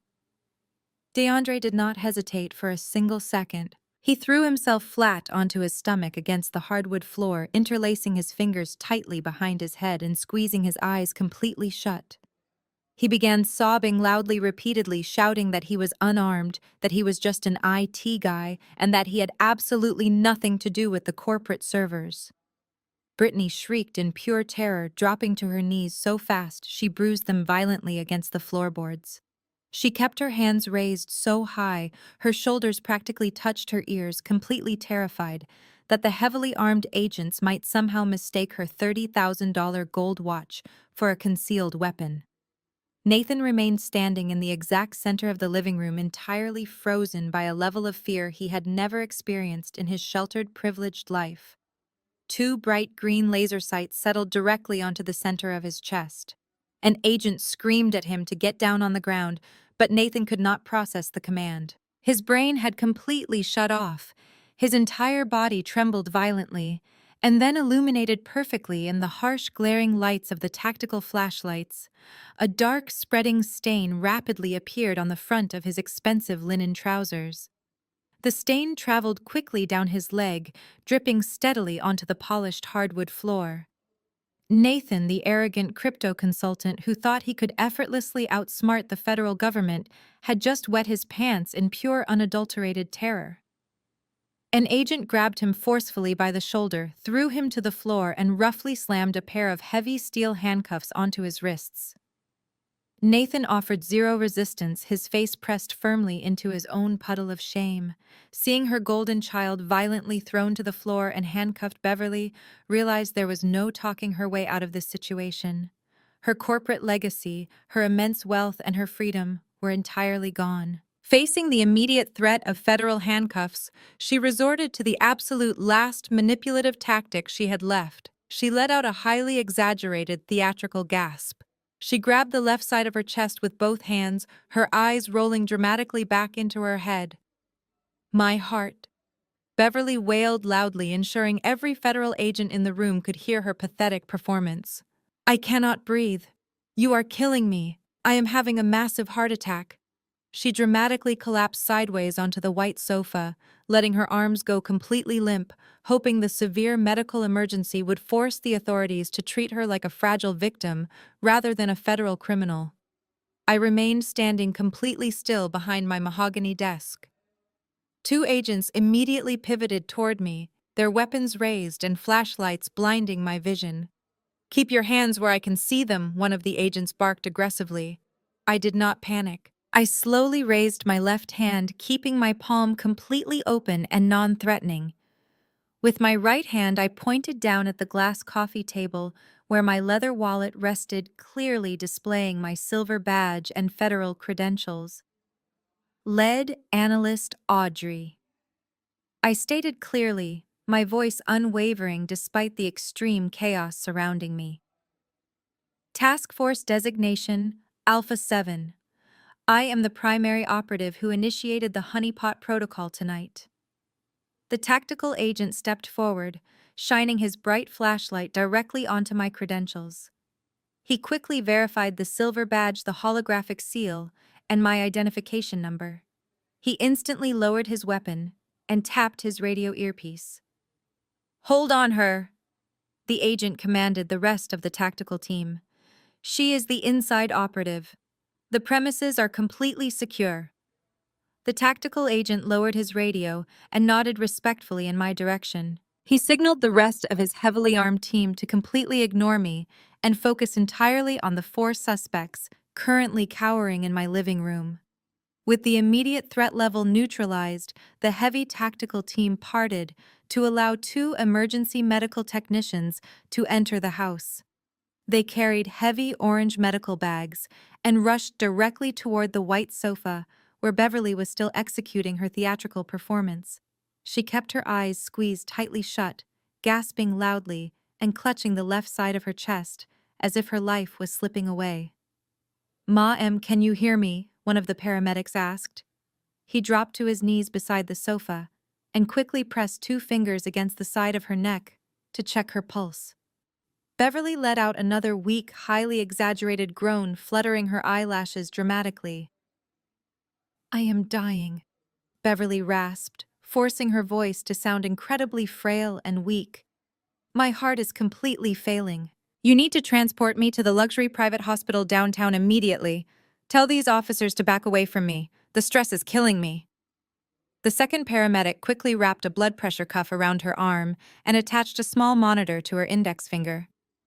He stared at the glowing digital screen for exactly 5 seconds before letting out a heavy, irritated sigh. He looked up at the lead FBI agent standing nearby. "Her vitals are perfectly normal," the paramedic announced loudly, completely shattering her delicate illusion. "Her heart rate is slightly elevated due to adrenaline, and her blood oxygen level is at 99%. She is not having a heart attack. She is not experiencing any medical distress whatsoever. She is completely faking it." Beverly snapped her eyes open, the frail victim persona vanishing in an absolute instant. She glared fiercely at the paramedic. "You are incredibly incompetent!" she shrieked, suddenly finding the strength to sit straight up on the sofa. "I demand a second opinion from a real doctor." "You are not getting a doctor," the lead FBI agent barked, stepping forward and aggressively grabbing Beverly by the upper arm. He yanked her forcefully off the expensive sofa. Beverly stumbled forward, her designer heels twisting awkwardly against the hardwood floor. She tried to yank her arm away, but the federal agent possessed an iron grip.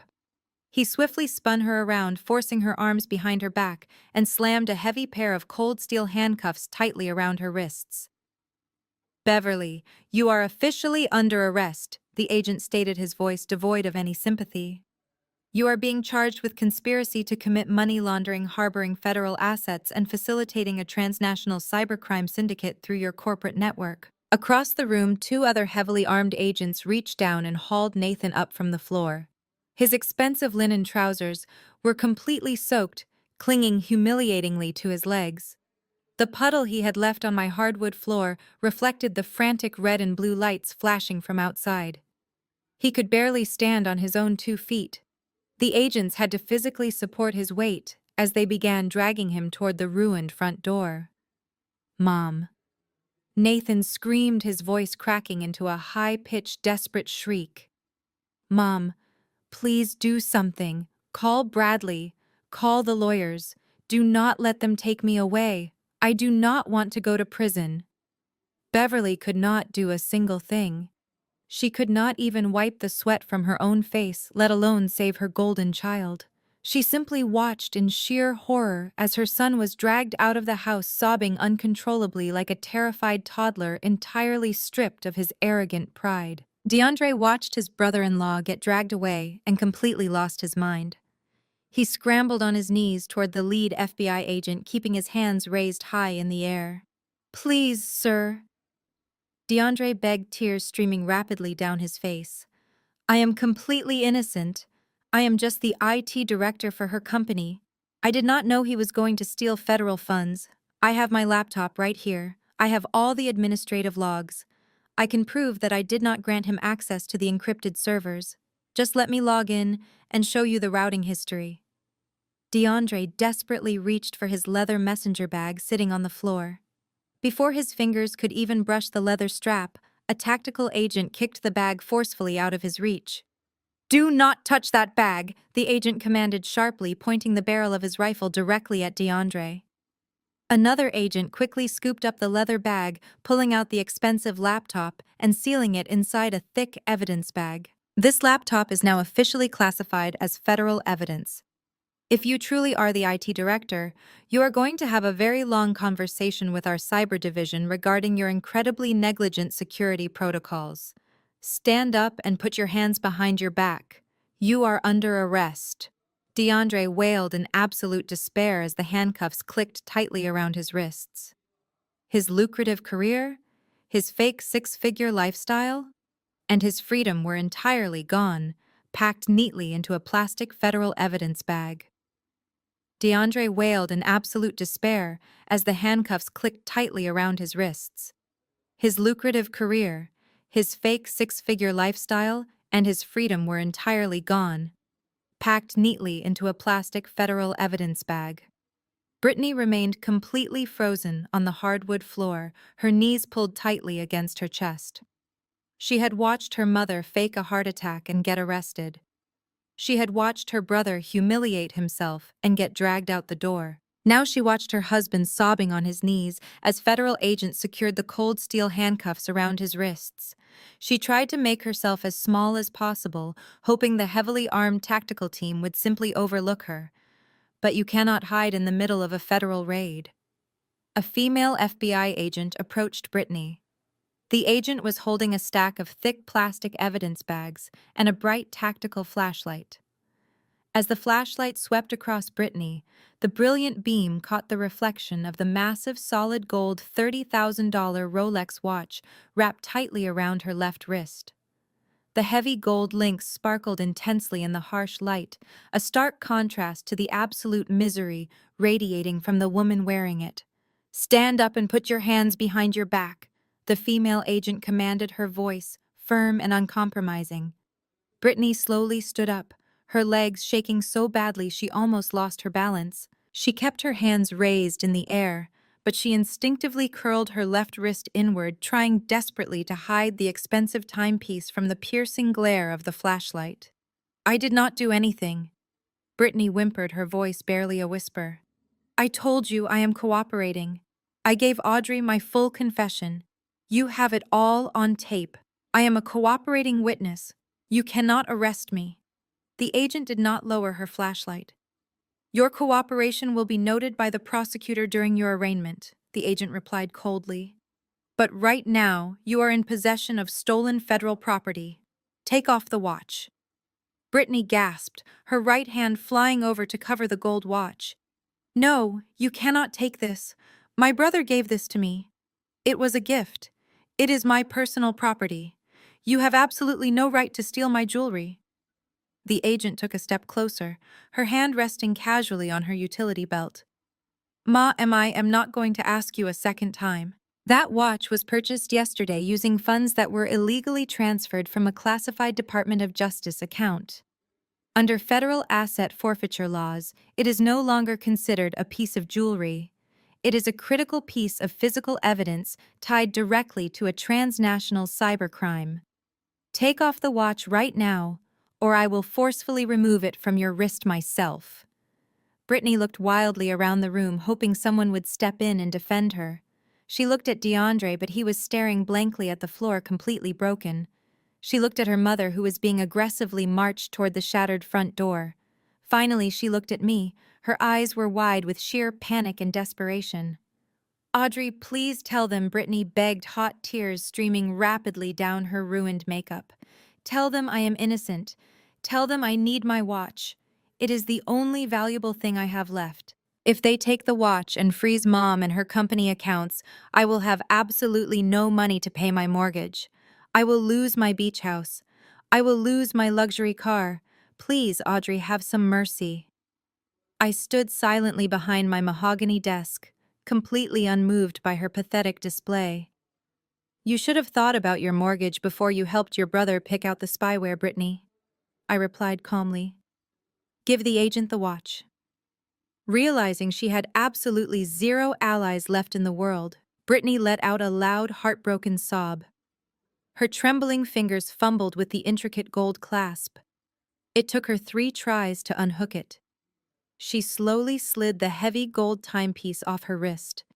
The female agent snatched it from her hand and dropped it directly into a clear plastic evidence bag. "Put your hands behind your back," the agent repeated. Brittany complied, weeping hysterically as the cold steel handcuffs snapped securely around her wrists. The sharp click echoed in the room, finalizing her catastrophic downfall. Her wealthy, highly privileged life was officially over. She was no longer a wealthy socialite living off her mother and corporate credit cards. She was just another federal suspect in a massive money laundering conspiracy. 2 agents grabbed her by the arms and marched her roughly toward the front door.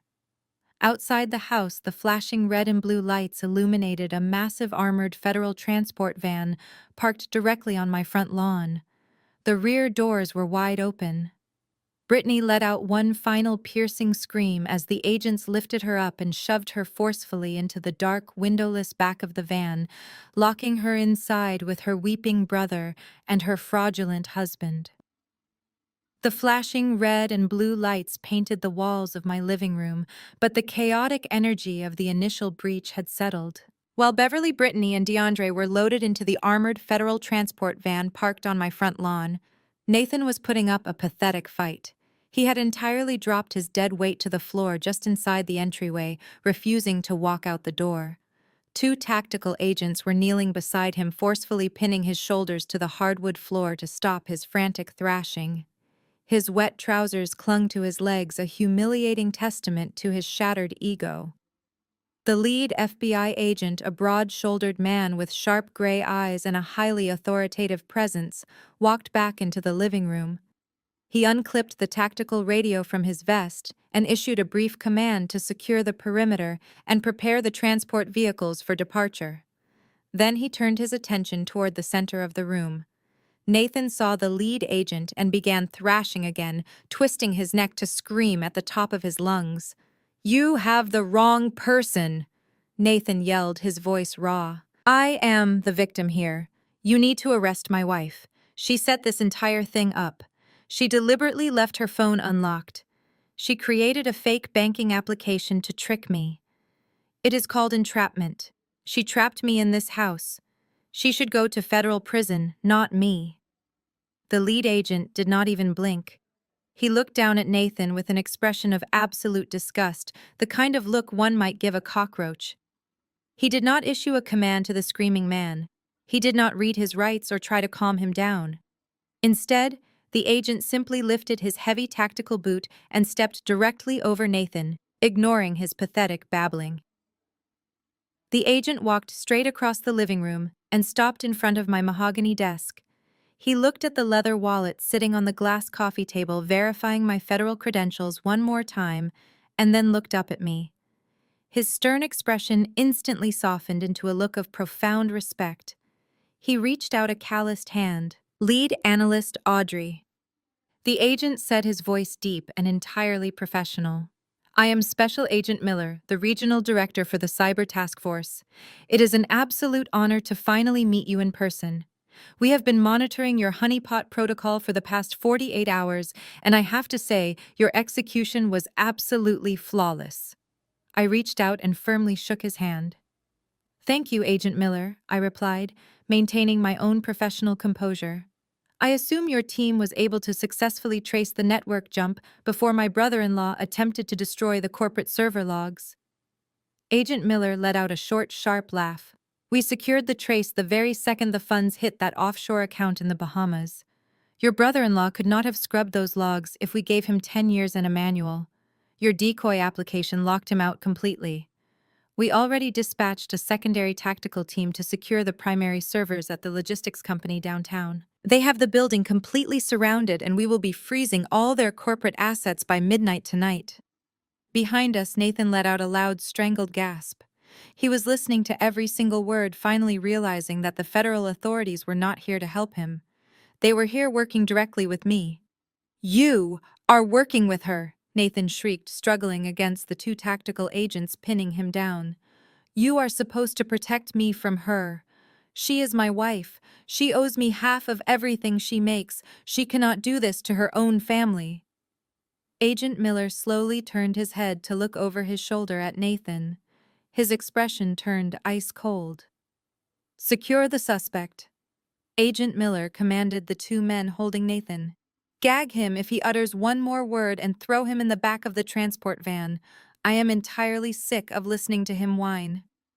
The two agents immediately hauled Nathan roughly up from the hardwood floor. He kicked and thrashed, crying out for his mother, but the heavy tactical gear absorbed his blows. They dragged him forcefully out the shattered front door, his wet shoes squeaking loudly. The door slammed shut behind them, cutting off his obnoxious screaming and leaving my home in absolute peaceful silence. I looked back at Agent Miller, taking a very deep, relaxing breath. The incredibly heavy weight of my toxic marriage had just been dragged out of my life forever. I poured myself one final glass of red wine, entirely ready to officially debrief the highly successful operation with the federal agent. I took a sip of my wine, the rich flavor grounding me after the chaotic whirlwind of the past hour. Agent Miller reached inside his heavy tactical vest and pulled out a slim, encrypted federal tablet. He walked over to my mahogany desk and placed it flat on the surface, tapping the screen to bring up a highly classified digital dossier. "I want to show you the immediate results of your honeypot deployment," Agent Miller said, his voice entirely devoid of the hostility he had directed at Nathan. "We have been running operations out of the cyber division for the better part of a decade. We see a lot of complex traps, but what you orchestrated tonight was an absolute masterclass in behavioral prediction." I leaned forward, looking at the glowing screen of the tablet. It displayed a complex branching digital map of global financial nodes. At the very center of the map was a photograph of the woman Nathan knew as Serena. In the picture, she was not wearing a bikini on a Bahamian beach. She looked cold, calculating, and highly professional. "Serena is not a 22-year-old fitness influencer," Agent Miller explained, pointing at the photograph. "Her real name is irrelevant right now, but she is a top-tier operative for a massive overseas crypto laundering syndicate. She specializes in identifying arrogant, financially insecure men with access to corporate infrastructure. She targets them, manipulates their massive egos, and convinces them to siphon funds." I nodded slowly, putting all the pieces together. Nathan was the perfect mark for her. He was desperate to prove he was a successful crypto consultant, but he actually possessed zero technical skills and absolutely no money of his own. "Exactly," Agent Miller confirmed. "We have been trying to physically locate her and trace her primary network hubs for over 3 years. The problem is that she never stays in one jurisdiction long enough for us to secure international warrants. And the syndicate she works for uses a constantly shifting maze of decentralized exchanges. Every time we got close, they burned the digital bridge and vanished into the dark web." He swiped his finger across the tablet, zooming in on the web of financial nodes. "A bright red line connected my honeypot server directly to Beverly and her corporate logistics network, and then shot straight across the Atlantic Ocean to Serena. This is where your brilliance completely dismantled their operation." Agent Miller continued, his tone filled with genuine admiration. "We needed a threat actor to steal a very specific, highly traceable digital asset. But if a federal agent tried to hand it to Serena undercover, the syndicate's security algorithms would have immediately flagged the transaction as a trap. It had to look like a genuine sloppy theft committed by a greedy amateur.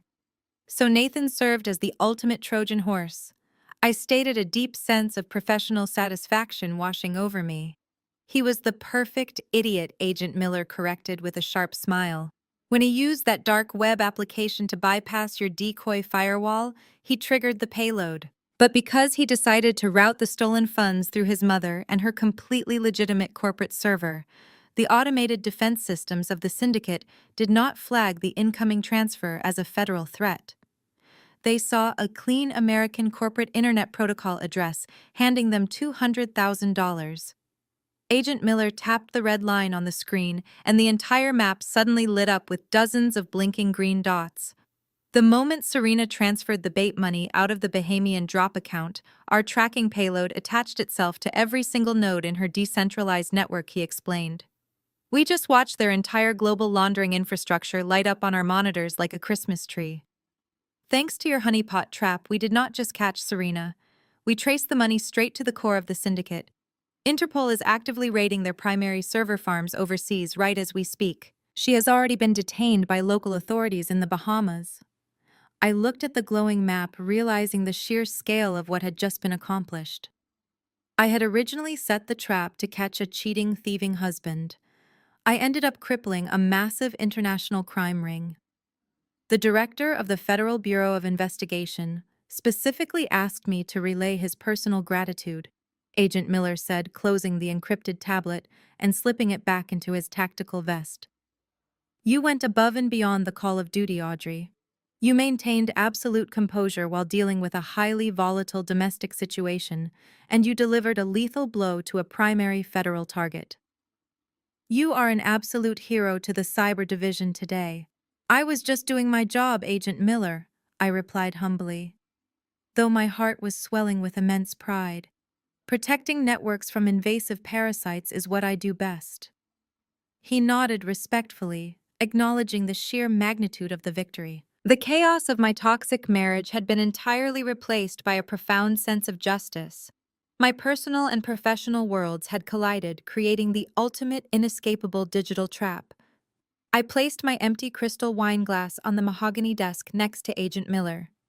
We exchanged a final nod of mutual respect before he returned to coordinating the evidence collection. I stepped away from my workstation, leaving the flashing server logs and the destroyed remnants of my marriage completely behind me. I walked purposefully down the main hallway, my heels clicking sharply against the hardwood floor.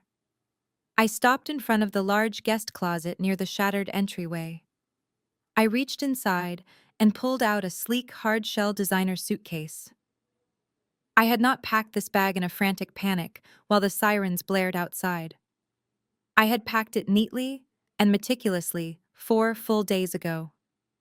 As a threat intelligence analyst, I do not believe in leaving things to chance. The very second Nathan purchased that pathetic spyware application on the dark web using a tracked crypto wallet, I knew how this week would end. I knew he would wait until I was asleep to strike. I knew he would eagerly steal the federal bait money.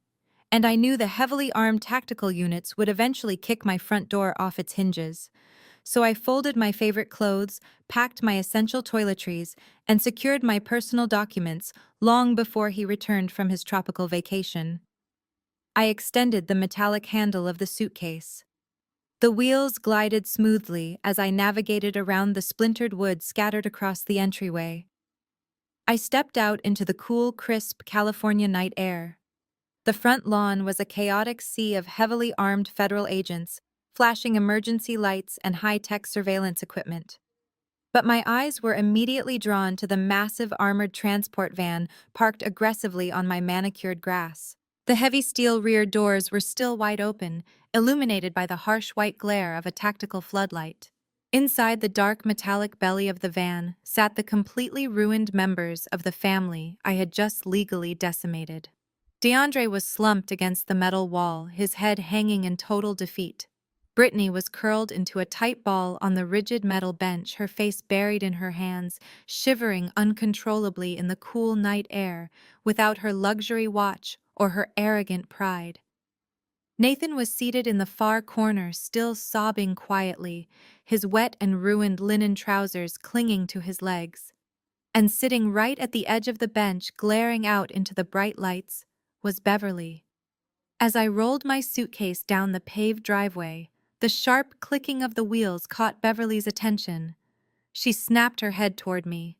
The heavy steel handcuffs binding her wrists clinked loudly as she lunged forward against the seat restraints. Her carefully styled hair was a disheveled mess, and her expensive designer blouse was severely wrinkled and stained.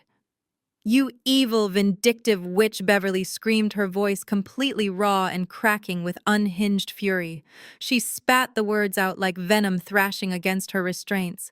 "You destroyed my entire life. You took my company. You took my son. You orchestrated this entire nightmare just to ruin us because you were jealous of our success.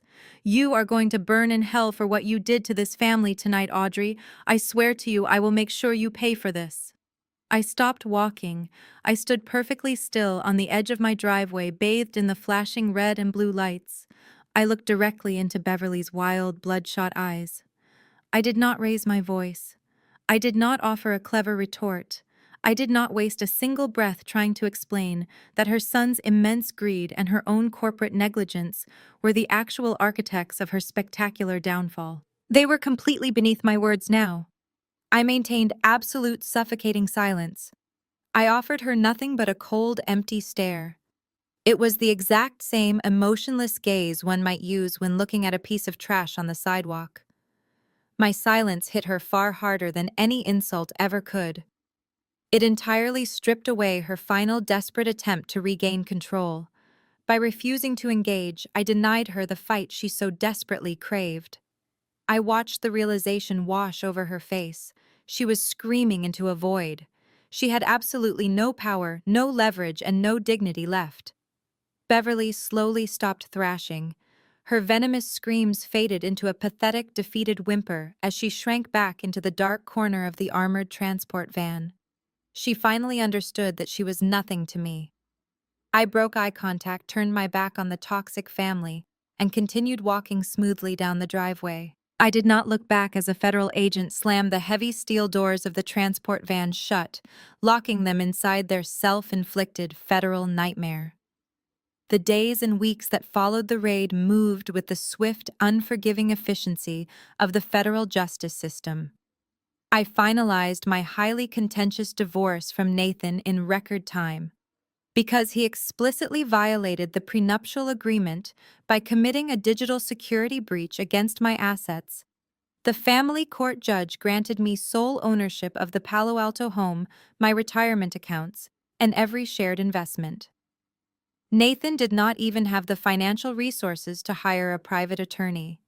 He was assigned a heavily overworked public defender who immediately advised him to take a plea deal for the criminal charges.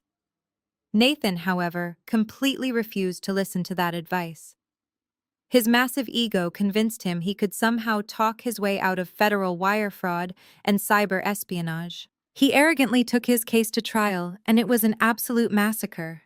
The federal prosecutors played the crystal-clear audio recording of Brittany eagerly confessing to the entire plot. They displayed the encrypted server logs I had meticulously preserved. They showed the jury the digital footprints connecting him directly to an international crypto laundering syndicate. It took the jury less than 2 hours to reach a guilty verdict on all counts. The federal judge showed zero mercy, sentencing Nathan to 15 years in a high-security federal penitentiary. The arrogant man who wanted to retire on a tropical beach in his 30s will now spend his 40s and 50s sitting in a tiny concrete cell wearing an orange jumpsuit. Beverly suffered an equally devastating, entirely public downfall. The Department of Justice aggressively utilized the Racketeer-Influenced and Corrupt Organizations Act, perfectly executing the threat I promised her. Federal agents raided her downtown corporate headquarters the morning after she was arrested. They seized her mainframes, locked out her confused employees, and froze every business and personal account tied to her name. Her 30-year-old logistics empire was completely liquidated. Her massive warehouses were auctioned off to her fiercest competitors. Her fleet of delivery trucks was seized and sold to pay federal restitution. Beverly narrowly avoided actual prison time by pleading guilty to extreme corporate negligence, but she was fined into absolute financial oblivion. She lost her sprawling mansion, her luxury vehicles, and her prestigious country club memberships. She now lives in a modest, run-down duplex on the noisy outskirts of the city, permanently disgraced and entirely shunned by the high society circles she used to aggressively dominate. DeAndre learned the hard way that you cannot fake your way through severe federal scrutiny. During his intense interrogation, the Cyber Division ripped through his outsourced IT infrastructure.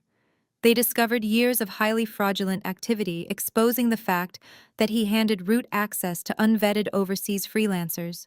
He was officially charged with obstruction of justice and corporate fraud, while he managed to negotiate a plea deal for probation. His professional life was completely obliterated. He was permanently blacklisted from the entire tech industry. No reputable company would ever allow him near a server again. The man who once called my cybersecurity protocols a complete joke now works the graveyard shift as an unarmed security guard at a local strip mall carrying a heavy flashlight instead of an expensive designer laptop. And then there was Brittany. In exchange for full immunity, she became the star witness for the federal prosecution. She eagerly testified against her own brother and mother, ensuring their complete destruction just to save her own skin. But immunity from prison did not protect her from the crushing financial fallout. With the family business completely liquidated and DeAndre blacklisted, her lavish lifestyle instantly evaporated.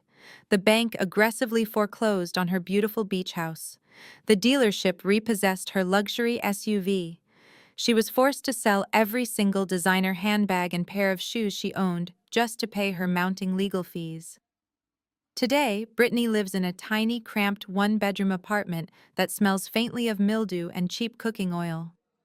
Without a college degree or any actual marketable skills, she was forced to enter the real workforce. The woman who once spent $30,000 on a solid gold watch now works a minimum wage retail job at a discount clothing store. She spends 8 excruciating hours a day standing on her feet, folding cheap synthetic sweaters, and dealing with incredibly angry customers. She posts inspirational quotes on social media pretending she is on a spiritual journey of self-discovery, but absolutely everyone knows the truth. She is permanently trapped in the exact, miserable paycheck-to-paycheck reality she used to violently mock. Their self-inflicted federal nightmare had completely destroyed them, leaving me in absolute peace. Their self-inflicted federal nightmare had completely destroyed them, leaving me in absolute peace. Exactly 1 year has passed since that chaotic night in my Palo Alto living room. The flashing red and blue lights of the federal raid have long since faded from my memory, replaced by the brilliant golden hues of the California sunset.